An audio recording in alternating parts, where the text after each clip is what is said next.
সরকার প্রধানদের মধ্যে সারা দুনিয়াতে সবচেয়ে বেশি যিনি বেতন পান তিনি হচ্ছেন সিঙ্গাপুরের প্রধানমন্ত্রী, যার বেতন বছরে প্রায় 17 কোটি টাকার মতো।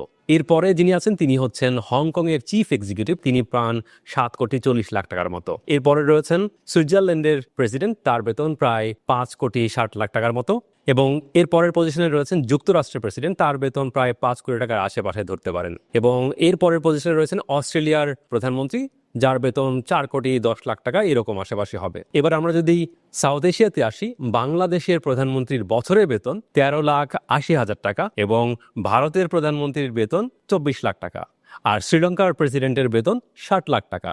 সো চিন্তা করে দেখেন, যারা সরকারের একটা দায়িত্ব পালন করছেন, যারা প্রধানমন্ত্রী বা মন্ত্রী বা অন্যান্য পলিটিক্যাল অ্যাপয়েন্টি, তারা সারা দেশের দায়িত্ব নিচ্ছেন, সারা দেশের মানুষের হয়ে কাজ করছেন। তাদের এই কাজটাকে যদি আমরা একটা পেশা হিসেবে চিন্তা করি, সেই ক্ষেত্রে তাদের বেতন বা ভাতা বা অন্যান্য সুবিধা সেটা কি আসলে যথেষ্ট জাস্টিফাইড? আপনার কি মনে হয়? আমার কাছে মনে হচ্ছে মোটেও সেটা জাস্টিফাইড না। বিকজ বাংলাদেশের একজন কর্পোরেট সিইও, ব্যাংকের অথবা অন্য বড় কর্পোরেটের, তাদের মাসিক বেতনে প্রায় 10 থেকে 30 লাখ টাকা বা আরও কম বেশি হতে পারে।